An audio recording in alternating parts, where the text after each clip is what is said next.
Madame, Monsieur, bonsoir, ravi de vous retrouver pour cette nouvelle édition.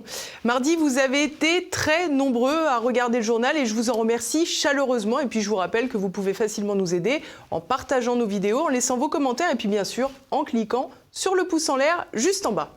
Au sommaire de cette édition, retour sur le vaccin et le désormais célèbre variant Delta. Alors que la population est divisée sur la vaccination avec de moins en moins de volontaires, la parole médiatique se radicalise à l'égard des réticents.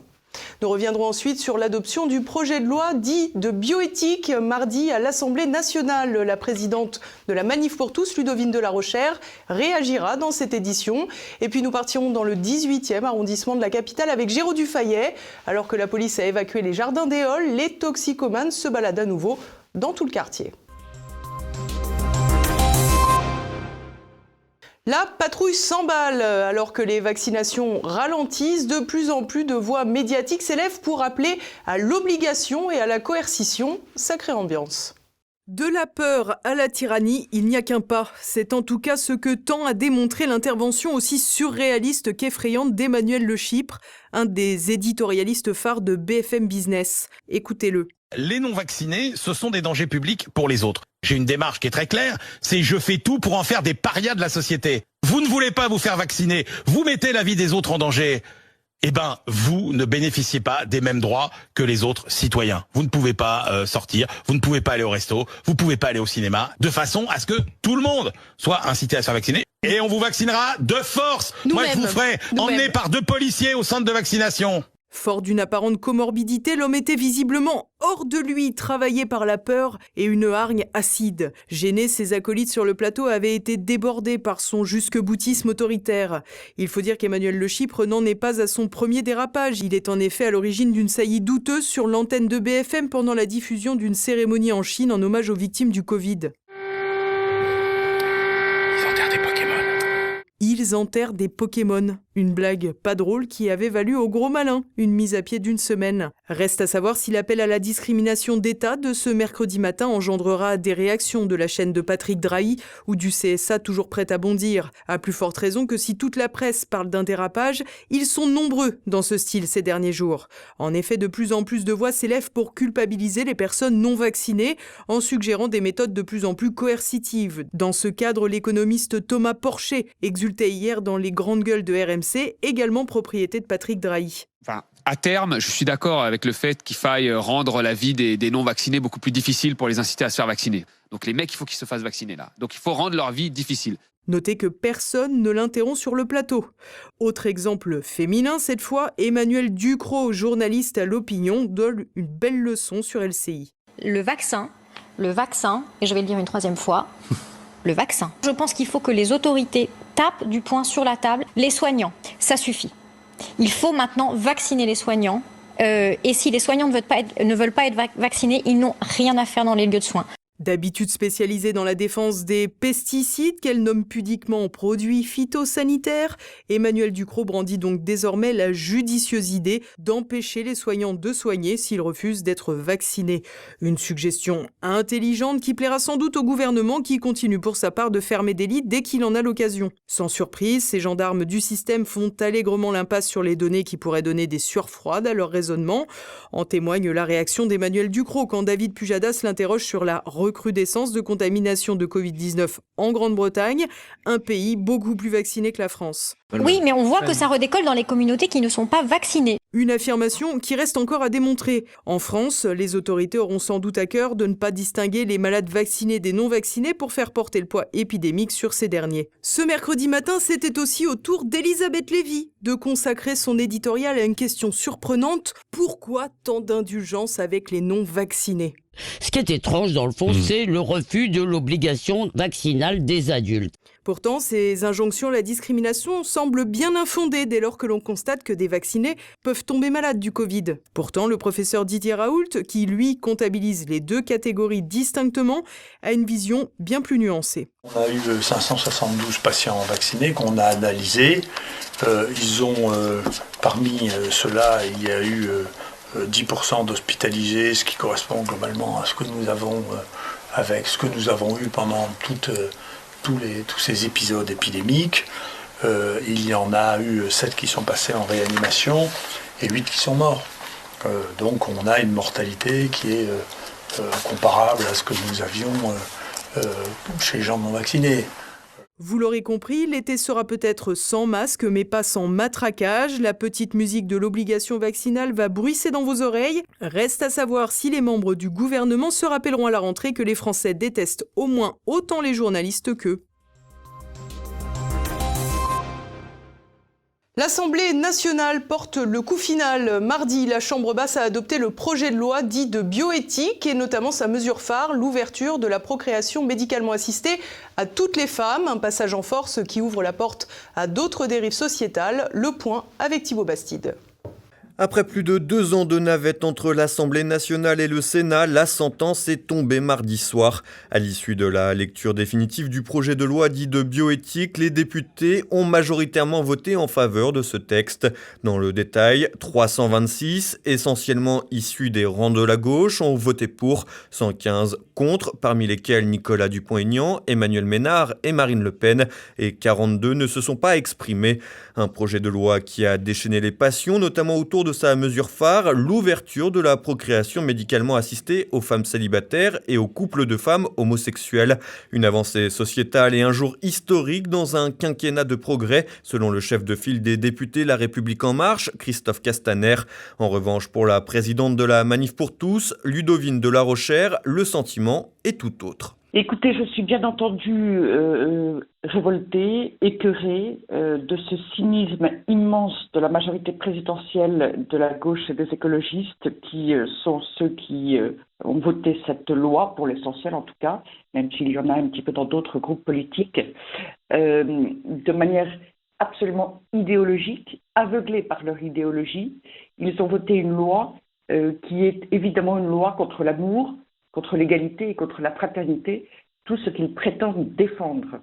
Une loi indigne et injuste pour les enfants et bien entendu pour notre humanité, puisque cette loi met aussi en danger le patrimoine génétique de l'être humain. Une mesure phare qui a cristallisé l'essentiel des débats, mais le texte traite de beaucoup d'autres questions sensibles. Son adoption autorise notamment la congélation d'ovocytes pour les femmes qui veulent repousser leur, je cite, projet d'enfant, une technique jusqu'à présent réservée aux femmes malades.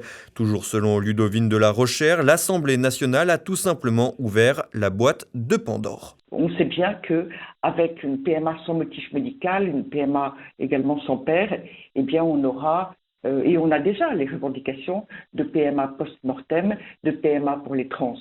J'ajoute que sur le volet filiation de cette loi bioéthique, il y a également la filiation fictive. Un enfant pourrait prétendument avoir 2 mères.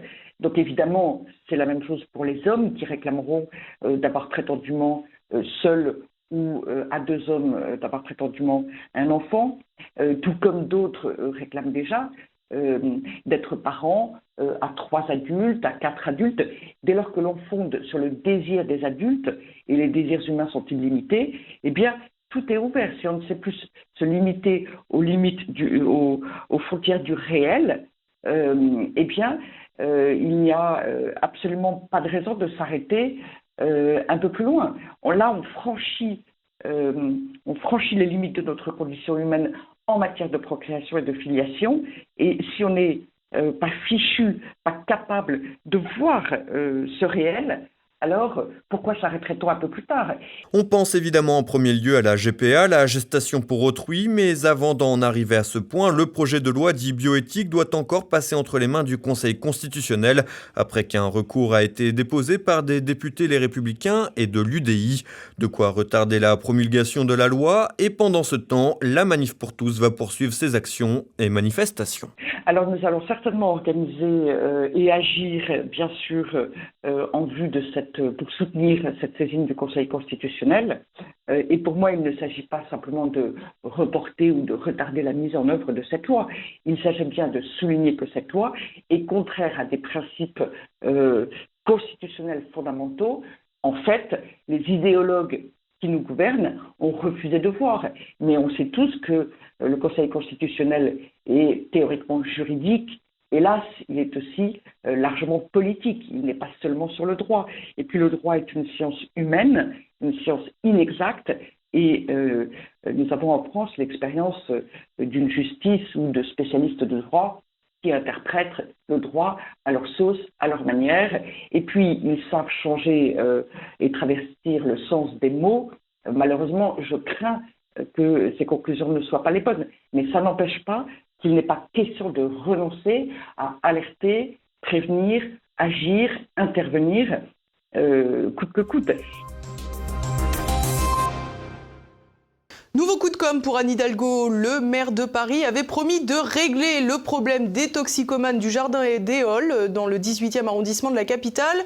On en est loin, le parc a été fermé, mais les drogués se promènent à nouveau dans tout le quartier. Une belle opération racontée par Géraud Dufayet. J'ai dit le 30 juin, nous y sommes, ce jardin redeviendra un jardin pour les habitants, pour les familles. Non, pour moi, c'est pas une victoire. Il n'y a pas de victoire. On ne peut pas célébrer une victoire quand on sauve un petit parc et qu'on n'a pas sauvé le reste de Paris. Fausse évacuation, mais vrai coup de communication. Anne Hidalgo l'avait promis, les jardins des Halles où se réunissaient depuis mai des centaines de toxicomanes accros au crack ont été évacués par la police ce mercredi. Évacués, mais pas très loin. En effet, les toxicomanes ont seulement été dispersés et le jardin fermé. Le maire de Paris s'est rendu sur place pour mettre en scène sa prétendue victoire. Nous posons un acte, je m'y étais engagée avec les maires d'arrondissement. Je veux saluer d'ailleurs leur travail, le maire du 18e, le maire du 19e, la maire du 10e et le maire du 20e. Des maires d'arrondissement des quartiers nord-est parisiens qui ont accompagné, avec lesquels nous posons un acte aujourd'hui. Si les drogués dépendants au crack ont bien quitté les lieux, aucun dispositif de prise en charge n'a été prévu. Et il ne faut pas aller bien loin pour voir ces individus errer dans le quartier. De quoi inquiéter les riverains à bout. Pour eux, cette pseudo-évacuation n'a rien d'une solution viable. Anne Hidalgo, interrogée sur le sujet, n'a pas souhaité répondre. Merci beaucoup. Allez. Bonjour pour le médialage Léonie Collian. Alors, de nombreux Parisiens sont en colère, pas seulement à cause de ce qui se passe ici, Madame Hidalgo, en tant que riverain, s'il vous plaît, Madame Hidalgo. Ben, ça continue dans mon quartier, moi. Ça continue dans mon quartier, donc moi j'aimerais bien avoir des réponses. J'ai ma femme qui veut plus sortir faire les courses. Moi, je me suis fait agresser. Les personnes se font agresser, se font cambrioler tous les jours. On veut poser clairement des questions parce qu'on a sauvé peut-être un parc, mais le reste de Paris est en train de brûler. Pourquoi elle fait de la politique, là? Moi, pour moi, c'est de la politique. C'est tout. Ouais. Elle veut gagner des voix. Regardez, je m'occupe de quelque chose, mais c'est irradicable. Vous pensez qu'il n'y a pas de solution? Ça fait 40 ans que c'est comme ça. Aujourd'hui, on n'a pas de réponse concrète. Ça vous a pas convaincu, Madame Hidalgo, tout à l'heure? Non, moi j'ai besoin d'avoir des réponses concrètes. Ça fait 1 an qu'on se plaint sur la situation, de ce qui se passe, et on n'a aucune réponse concrète. On va passer un été meurtrier, on va passer un été terrible, on vit l'horreur. C'est un cauchemar dans le 18e, dans le 19e, dans l'ensemble de Paris, c'est devenu un cauchemar.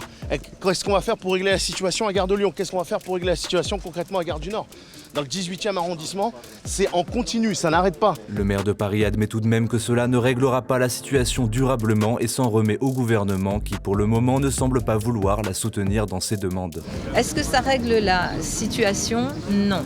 Pourquoi? Parce qu'il reste un énorme problème sur lequel je n'ai à ce stade qu'une réponse négative du gouvernement, c'est la question de la prise en charge des toxicomanes. Il y a quelques années, nous avons porté, et Alexandra Cordoba, maire du 10e arrondissement, est ici, nous avons porté courageusement la mise en place, par exemple, dans le 10e arrondissement, de ce que l'on a appelé une salle de consommation à moindre risque, où un travail peut se faire avec des médecins, avec des associations, pour sortir les personnes toxicomanes et les accompagner vers la sortie des addictions. Anne Hidalgo fait ici allusion aux différentes salles de shoot qui ont déjà été installées dans la capitale. Elle présente ces lieux comme une solution.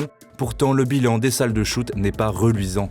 Selon les riverains, elles ne font qu'attirer encore plus de toxicomanes ainsi que des dealers qui se servent pour revendre les kits. La preuve, depuis leur installation, rien n'a changé dans les quartiers en question. La situation s'est même parfois aggravée.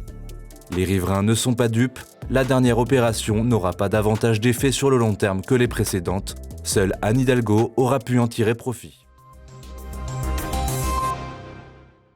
Et on poursuit cette édition avec l'actualité en bref et Agathe Coste. Philippe de Villiers claque la porte d'Albin Michel. Apprenant que le contrat d'édition d'Éric Zemmour a été rompu pour son prochain livre, Philippe de Villiers a décidé de quitter la célèbre maison d'édition par solidarité. Il se dit stupéfait de la censure d'un auteur d'une telle qualité et ne souhaite donc pas que son prochain livre soit publié par Albin Michel. Démarche à laquelle les éditions Albin Michel pouvaient s'attendre, mais qui pourrait être le début d'une longue liste. La décision de rupture du contrat d'Éric Zemmour, prise pour une raison politique, se confirme suite à un entretien de Benoît d'Aragon avec ce dernier. Un entretien lors duquel le polémiste aurait affirmé son intention de s'engager dans la présidentielle et de faire de son prochain livre un élément clé de sa candidature. La France va relocaliser sa production de paracétamol dès 2023. Mardi, le sous-traitant de Sequence a officialisé le lancement d'une nouvelle usine destinée à produire du paracétamol sur son site de Roussillon dans l'Isère. Cette décision intervient un an après une présentation par Emmanuel Macron d'une stratégie de relocalisation de toute la production de cette molécule mise en évidence par la crise sanitaire. Jusqu'ici, la France se chargeait uniquement du principe actif de ce médicament importé d'Asie. Fermée en 2008 par son propriétaire, l'usine Sequence rouvre ses portes pour une production qui sera absorbée par les groupes pharmaceutiques Sanofi et UPSA. Un trésor retrouvé dans une statue de Napoléon Ier. D'habitude située sur la place de l'hôtel de ville de Rouen, la statue de l'empereur a été démontée pour être restaurée. Pendant la restauration, des pièces de monnaie à l'effigie de Napoléon III ont été retrouvées dans le socle de la statue. Les restaurateurs ont également retrouvé des feuillets contenant les noms des donateurs qui ont financé cette statue de Napoléon Ier. Il a fallu les traiter avant de pouvoir commencer leur restauration, certains renfermant des micro-organismes qui risquaient d'abîmer le papier. La statue devrait retrouver son emplacement à la rentrée scolaire. Vague de mobilisation pour Julian Assange. À l'occasion du 50e anniversaire du lanceur d'alerte, ses soutiens ont lancé une campagne pour sensibiliser l'opinion publique sur la situation de l'Australien. Cette opération de communication, baptisée Assange Week, a débuté le 26 juin et prendra fin le 4 juillet prochain. Un anniversaire que Julian Assange va passer en prison puisqu'il attend son procès en appel concernant son éventuelle extradition vers Washington. Reporters sans frontières a rejoint l'initiative en lançant sur Twitter le hashtag Happy Birthday Assange. Par ailleurs, plusieurs membres du Parlement britannique ont manifesté mardi devant la prison où est retenu Julian Assange. Un Picasso et un Mondrian retrouvés 10 ans après leur vol en Grèce. Lundi, la police grecque a affirmé avoir retrouvé au sud-est d'Athènes 2 œuvres qui avaient été volées en 2012 à la Pinacothèque nationale de la capitale grecque. La première, une huile sur toile de Pablo Picasso nommée Tête de femme datant de 1939, offerte par l'artiste à la Grèce en hommage à sa résistance anti-nazie. On peut lire au dos « Pour le peuple grec, hommage de Picasso ». L'autre œuvre nommée Moulin de Piet Mondrian datant de 1905 a été retrouvé au même endroit. Un individu âgé d'une 50aine d'années a été arrêté dans la foulée. Il a par la suite avoué avoir volé les œuvres. Amateur d'art, il ne comptait pas les revendre. Eh bien, on arrive déjà à la fin de cette édition. Ce soir, retrouvez Perles de Culture. Anne Brassier reçoit Éric Audouard pour son ouvrage La vérité ou le néant, une anthologie des écrits du jésuite argentin Leonardo Castellani. Également au programme de votre soirée, Géopôle. Richard Haddad reçoit le grand reporter Frédéric Ponce pour analyser la situation de l'armée française au Sahel. Et à présent, c'est François Biot-Lecner pour Mes Libertés Politiques. Bonne fin de soirée à tous. Merci pour votre fidélité. À demain. Bonsoir. Retrouvez Mes Libertés Politiques avec terredefrance.fr, parfums et accessoires solidaires du monde rural.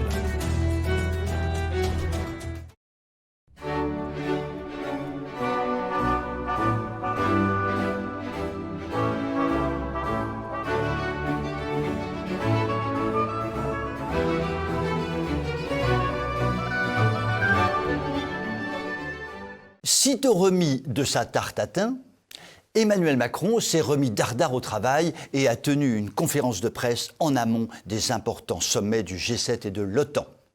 Pour faire suite aux échanges qu'il avait eus il y a quelques semaines avec les dirigeants africains concernant le plan de sauvetage du continent le plus pauvre du monde, il a eu une idée que je n'ose qualifier de lumineuse, disons plutôt saugrenue. Les dirigeants des pays développés avaient proposé d'aider l'Afrique en gelant temporairement le service de la dette afin que les pays en difficulté puissent tenter de relancer leur économie. Jusqu'ici, rien de révolutionnaire, puisque cette idée est avancée depuis des dizaines d'années et a parfois été appliquée d'ailleurs à certains pays africains. Mais Macronor giflé fort, lui, voit plus haut, plus fort, plus loin, plus vite. Il a proposé tout simplement qu'on vende les réserves d'or de la France pour financer le plan de sauvetage de l'Afrique. Mais oui! C'est tellement simple, c'est vrai ça, l'or, ça ne sert à rien. La preuve, Sarko en son temps en avait déjà bazardé une bonne partie pour faire de la place dans les placards. 600 tonnes vendues en catimini par ponction sur notre stock de 3000 tonnes. Quand il était ministre de l'économie, juste avant le crise de 2008, c'était pas une idée formidable ça ? Tellement formidable qu'on a perdu des sommes astronomiques dans l'opération, la valeur du métal précieux s'étant envolée dans les mois qui ont suivi la magouille sarkozienne. Et voilà que Macronor giflé fort remet ça. Il faut croire que le passage au ministère des Finances doit griller quelques neurones chez les hommes politiques nommés là-bas. Allez, soyons honnêtes, Gordon Brown, à l'époque chancelier de l'échiquier, équivalent britannique du ministère de l'économie, avait fait lui aussi la même boulette en 1999 et il n'avait pas été à Bercy, lui. Pour l'instant, la proposition est à l'étude. Manuchon est persuadé de son coup de génie. C'est vrai quoi, à la fin, ne faudrait-il pas profiter de la hausse de l'or pour le vendre et donner sur ce surprofit aux pauvres ? Au fond de Manu, il y a un petit Robin des Bois qui sommeille. Enfin, un petit Robin du désert dans ce cas précis. Nous pouvons être sûrs qu'il y en a au G7 qui doivent se frotter les mains de ce que la France soit, une fois de plus, capable de se mettre toute seule avec application dans le fumier avec ses idées à la noix de coco africaine. Mais en attendant, y aurait-il quelqu'un dans la salle pour expliquer à Manu que, vu l'état actuel de la France avec nos bientôt 3 000 milliards de dettes à hauteur de bientôt 120% du PIB, il faudrait peut-être mieux les garder bien au chaud, nos petits lingots. Sur ces hautes considérations, je vous souhaite une très bonne soirée.